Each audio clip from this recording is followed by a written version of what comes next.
বিশ্বকাপ এই নামটাই যেন ফুটবল প্রেমীদের রক্তে আগুন ধরিয়ে দেয়। আর যদি সেটা হয় ফাইনাল, তাহলে তো আর কথাই নেই।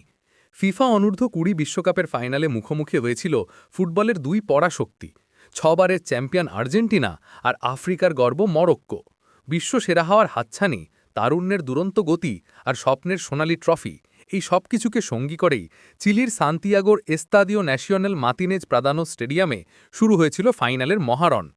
দিয়েগো প্লাসেন্তের শিষ্যরা টুর্নামেন্টের শুরু থেকেই ছিল অপ্রতিরোধ্য, কিন্তু ফাইনাল মঞ্চে যেন ভাগ্য ছিল অন্য কারো সাথে। ম্যাচের শুরু থেকেই দুর্দান্ত খেলছিল মরক্কো, আক্রমণের পর আক্রমণ, আর তার ফল পেতেও দেরি হল না। খেলার মাত্র 12 মিনিটের মাথায় আর্জেন্টাইন ডিফেন্সকে হতবাক করে দিয়ে প্রথম গোলটি করেন মরক্কোর তারকা ইয়াসির জাবেরি। গোল!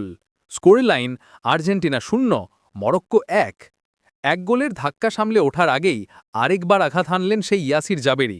29 মিনিটে আরও একটি দুর্দান্ত গোল। 2-0 ব্যবধানে এগিয়ে গেল মরক্কোর অ্যাটলাস লায়ন্সরা। মেসির জুনিয়ররা, যারা এই টুর্নামেন্টে ছিল অপ্রতিরোধ্য, তারা যেন একেবারেই ছন্দ খুঁজে পাচ্ছিল না।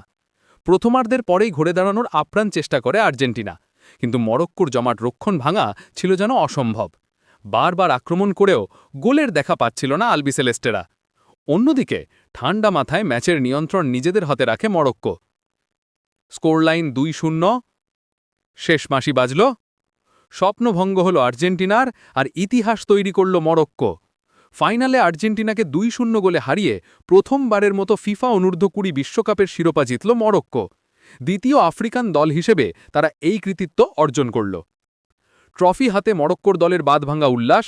এই রাত নিঃসন্দেহে মরক্কোর ফুটবলের ইতিহাসে স্বর্ণাক্ষরে লেখা থাকবে। অসাধারণ পারফরম্যান্সের জন্য মরক্কোর উসমান মাম্মা জিতে নিলেন গোল্ডেন বল, আর ফাইনালের নায়ক ইয়াসির জাবেরি পেলেন সিলভার বল। টুর্নামেন্টে দাপট দেখানো সত্ত্বেও শেষ মুহূর্তে তড়ি ডুবল আর্জেন্টিনার।